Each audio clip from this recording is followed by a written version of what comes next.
in India, the central government is controlling entire tax concepts. Whatever the principle you are going to frame here, it should be in a changing aspect according to the situations or the requirement.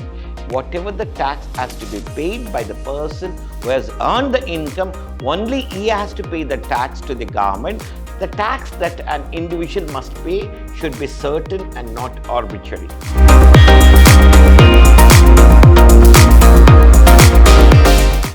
Warm welcome to 5th Sem BBA students. The subject what we are discussing is Income Tax 1.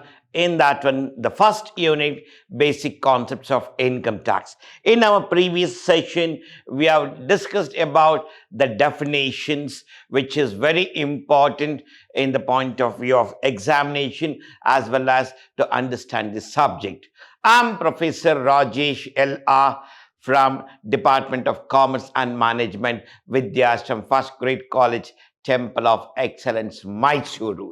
In today's session, we are going to discuss what was the main objective of Income Tax Act 1961, the features of Income Tax Act and the provisions of Income Tax Act, and even the principles of Income Tax Act. We are going to learn these concepts, and which is very important from the viewpoint of examination. There may be 10 marks question on this basic theoretical part, whatever we are going to discuss. Go through the session information properly, and even if it is required, this can be used in your business scenario also. The agenda, as I said, canons of taxation is nothing but principles of taxation, main objectives of the income tax, features, provisions, and what we're going to discuss in the next session. The first part, what we have here, the principles of taxation. So what is this canons of taxation or principles of taxation? Canons of taxation is nothing but when the tax concept was introduced in the country, they were not in a position to how to impose the tax on the income earned by the person. They were not in a position to know that when it has to be collected, how it has to be collected. Means for the tax administrator or the tax collector, there was no proper guidance how much tax has to be collected from the taxpayer, and who is called as the taxpayer, and how the tax has to be collected, and when it has to be collected. These things, they were facing lots of problems. At the time, Mr. Adam Smith is a person who introduced certain principles, and which we are using that principle even in the present scenario also. He introduced 4 principles here: canon of equity, canon of certainty, canon of convenience, canon of economy. These are the 4 principles which he introduced. At present, in our market or in the taxation, we have 10 principles here: canon of equity or equality, canon of certainty, convenience, economy. This is as per Adam Smith. And now the addition what we have here: canon of elasticity, productivity, variety, simplicity, expediency, and flexibility. These are the 10 principles are they which are adopted by the income tax authorities or in the Income Tax Act. So we'll go one by one here. In canon of equity, according to the canon of equality, the burden of taxation must be distributed equally or evenly among taxpayers. They're saying that what the amount of tax to be collected, analyze that one. First, you analyze what is the funds is required for the government and how much it can collect through tax.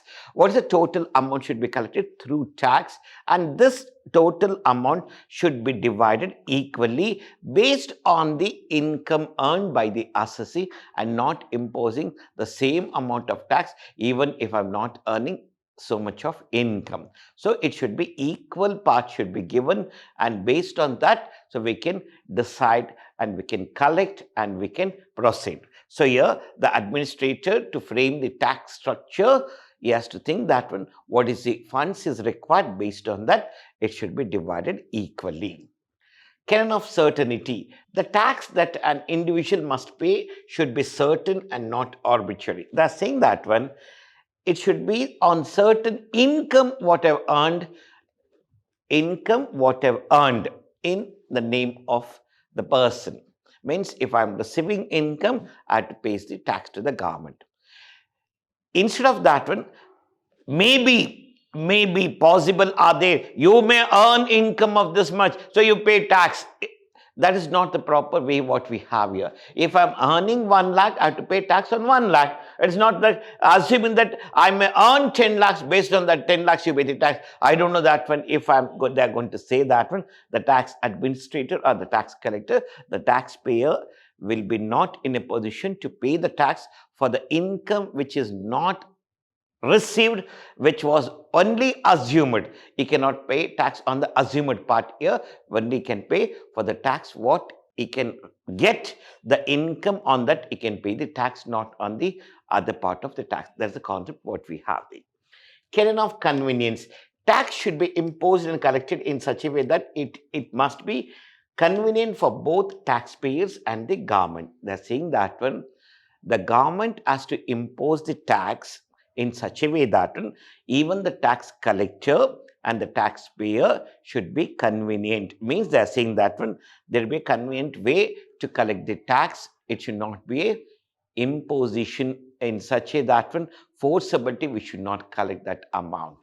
And next we have a canon of economy. This principle suggests that cost of collecting a tax should be kept to a minimum. They're saying that one, whatever the amount you're collecting in the form of tax for the economy of the country, that should be minimum amount. It cannot be maximum amount. Like for example, to run the government, if I require for the next 5 years, I have a 5-year plan in such a way that one, in our government for the next upcoming 5 years, whatever we have, I need 1,000 crores. Means I cannot say that one, okay, from the taxpayers, you just collect that one, 800 crores, remaining 200 crores we can adjust. They can't impose the entire burden on the people who are paying tax.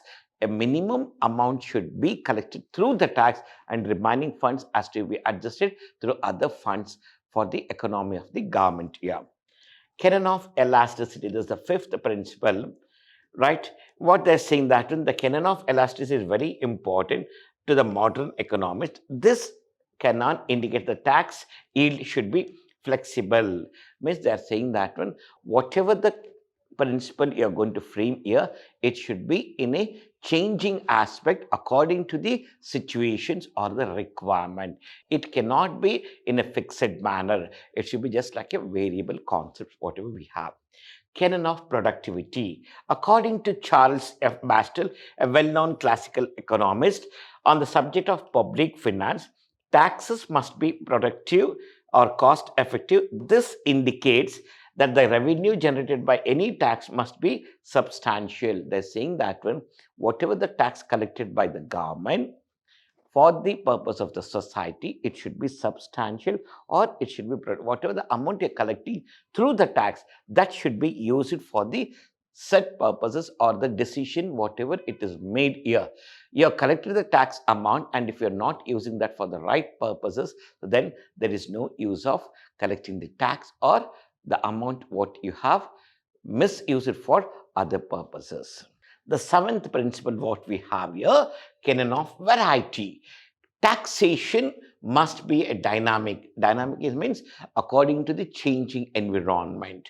This indicates that rather than having single or two taxes, a country's tax structure should be dynamic or diversified. Diversification of tax structure will necessitate the participation of the majority of the people. They're saying that one, the tax amount what you're going to collect, it should not be from the one part here. So divide the tax structure in such a way that the number of taxpayers may be increased.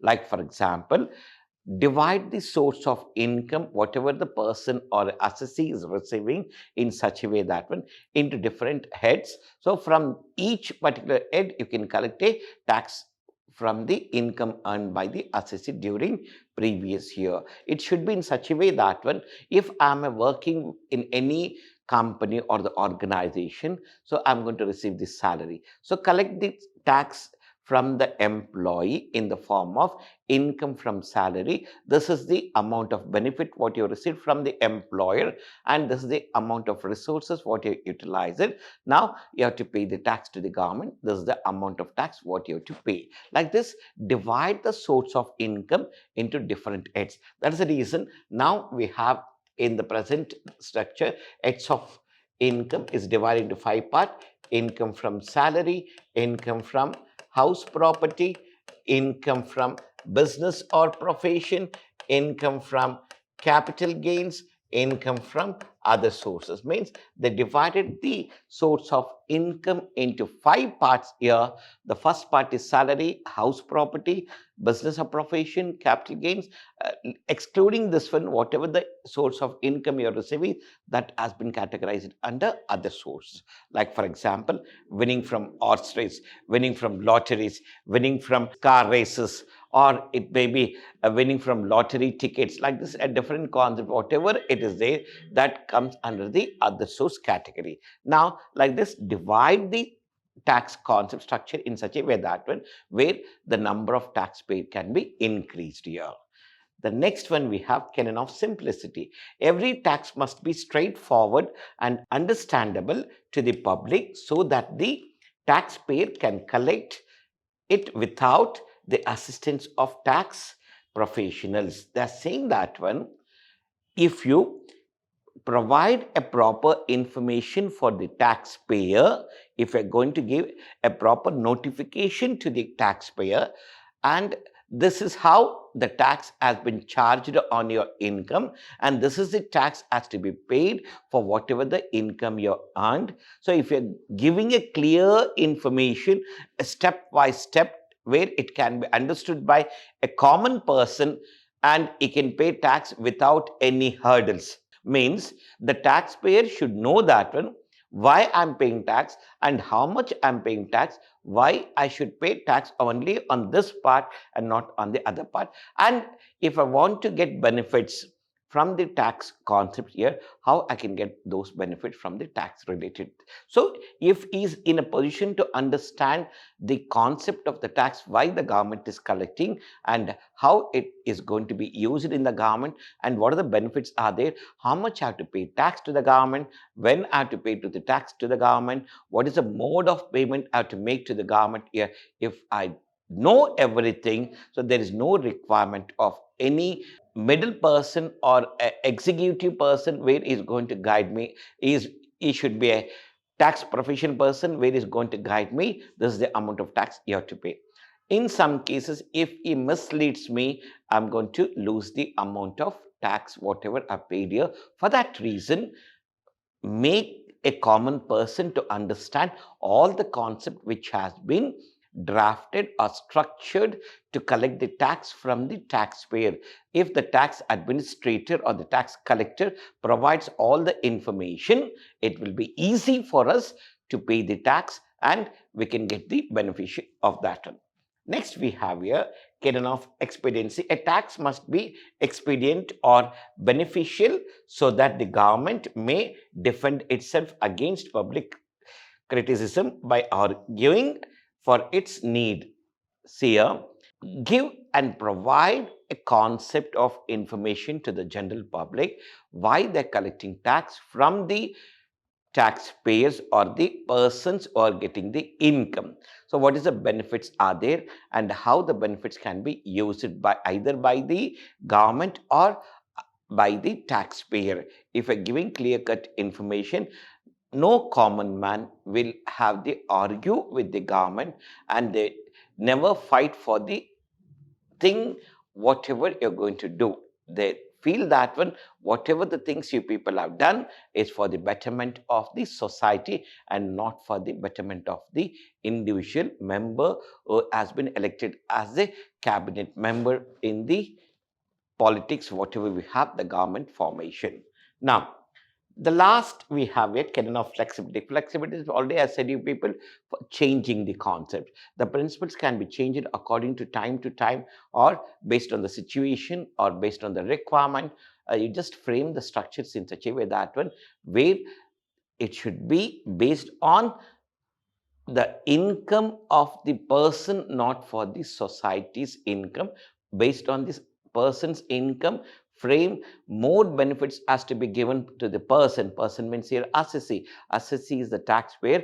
If you are giving more benefits to the taxpayer, definitely is going to pay the tax to the government, or else he may avoid of making payment of taxes. For that reason, there should be some flexibility, and there should be either increased or decreased response to the government requirement. Allow taxes to the readily increase or decrease means whenever it is required, collect the tax in a proper way, and whenever it is not required, allow the people to avoid in the payment of taxes, give some benefits to the people or not in that level to pay the tax to the government. These were the principles which are in present scenario adopted by the Income Tax Act 1961. The second we have the topic we have here, main objectives of Income Tax Act 1961. What was the main objective? To have a price stability, means to control the price of the society. They're saying that one, price stability in the economy by laying out regulations for direct taxes. It serves as a measure to control private spending, thereby keeping a check on the inflation of the commodity prices. They're saying that one, if I'm going to collect the proper taxes and if it is used in the economy of the country, so there'll be no issues in the prices of in the economical position. There'll be no fluctuation and it'll be properly, it can be used. Next, to have the full employment, where they can have, say that the government can say there is no unemployment concept only in India, or to reduce that concept, they started the main objects of Income Tax Act. Non-revenue object. A higher tax rate is applicable for wealthy people compared to the poor people. They're seeing that one. Non-revenue objective. Non-revenue objective is nothing but collect the tax in such a way that when a person whose income is 10 crores, collect the tax from him huge. A person who is earning only 10 lakhs, collect a minimum amount of tax from him. It is not like that. From the person who has earned 10 lakhs, collecting out of 10 lakhs, 4 lakhs as a tax. A person who is earning 10 crores, if we're going to collect only 1 lakh tax from him, I've made a misjudgment in collecting the tax from the taxpayer. So then definitely these category of people, the people who are there, so what they will do, they will start to avoid to pay the tax to the government by misleading the government, stating that one, I've not earned in enough amount of income to pay the tax, so I cannot pay the tax. So we are sustaining losses. Like this, they may build the records and they submit the records to the government here. So now instead of that one, it should be in such a way that one, the main concept, it should be non-revenue object, means let the taxpayer pay the tax based on the income earned by him, not based on the status of the person. The next objective, cyclical fluctuations control. When there is an economic boom, the income tax rates are increased, while in times of recession, it is reduced. They're saying that when there is more movement of funds in the market and the source of income are increasing to the people, so then collect the high rate of taxes from the people here. When there is no earnings for the people here, reduce that one, give more benefit for the people and let them enjoy the things. If even in the case of a person is not earning any income, if I force him to pay the tax, definitely is going to criticize the government in such a way that when he says that when the government is imposing tax for the people who have not earned anything, and this is not a proper government, and people should not pay any amount of tax to the government. So like this issue may rise in the market. The next one, reducing balance of payment issues. The Income Tax Act imposes customs duties on the import of certain goods. Whenever the goods are imported means when we are buying the goods from other countries, when the goods are coming to our local market, so the government has a right to collect the tax on the goods brought from other country to our country in the form of customs duties. This helps encourages the domestic production of goods, thereby reducing the balance of payment difficulties for the authorities. So where I can make the balancing in the payment of the amount to the other countries, and even I can make the usage of the benefits getting the goods into our country. So what are the features are there? So the main features are we have written and we are going to discuss here. The first feature is income tax is a form of direct tax that needs to be borne by the taxpayer. It cannot be transferred to another individual. They're saying that when whatever the tax has to be paid by the person who has earned the income, only he has to pay the tax to the government, not the other person. Like if I've earned the income, I have to pay the tax to the government here. I cannot transfer to the third party to pay the tax to the government here. So the person who is going to earn the income, he has to pay the tax to the government.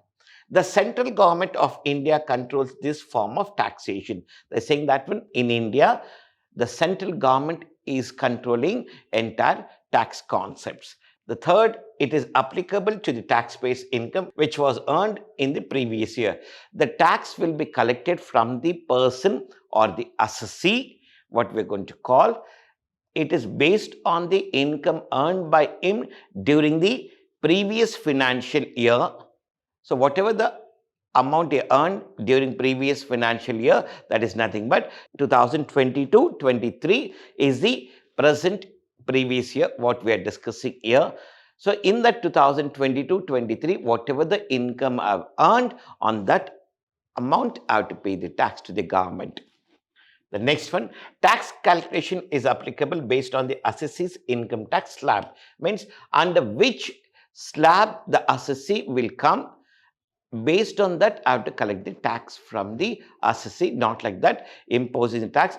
Whatever I earn in that one, 80% you have to pay the tax to the government. If they say that one like this, they're going to say whatever the amount earned in that one, 80% I have to pay tax to the government. In that time, definitely the people will never think to earn more amount only, because whatever we are earning, we have to pay the tax to the government. It is not at all possible. For that reason, divide in such a way that one and give the benefits to the taxpayers. Like for example, a small example I'm taking, a person whose income is in between 0 to 2,50,000, after getting the benefits of deduction, all the deduction to the taxpayer, if he falls under this slab, there is no need to pay tax to the government. That's it.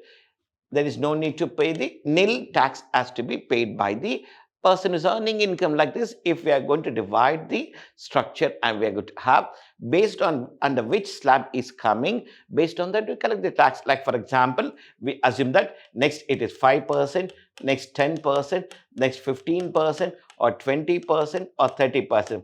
Under which category is coming, based on that collect the tax from the taxpayer and don't impose the tax on the total income, even though is not coming under the tax brackets. Like for example, my income is per annum is only 45,000. It is very difficult to lead the life in the present society if I'm earning only 45,000. If they charge the tax from me where you have to pay 20,000 tax to the government, I'll be not in a position to lead my life. So the government will be responsible for the future consequences. For that reason, they're saying that one gives some benefits for the taxpayers. The government levies progressive income tax rate so that rich and economically powerful individuals have to pay tax at the higher rates. They're saying that when the people who are earning more amount of income from the different concepts or the different sources, let them pay more tax to the government. And the people who are earning in the middle concept or the medium amount of benefits or the source of income, let them pay less tax. The people are not earning a sufficient amount where there is no need to pay tax to the government here. Deductions apply to a maximum limit per financial year. In certain cases, they are saying that when the deductions will be given as a benefit for the taxpayers, where it can get the benefit based on the financial year provisions made for the assessee. Like for example, an assessee will get a deduction under section 80C up to 1,50,000 limit. So up to 1,50,000 he'll get the benefit, means from the total amount of tax or total income whatever I have here. Assume that I have here 4 lakhs is my total taxable income. In this I can get the benefit of 1,50,000.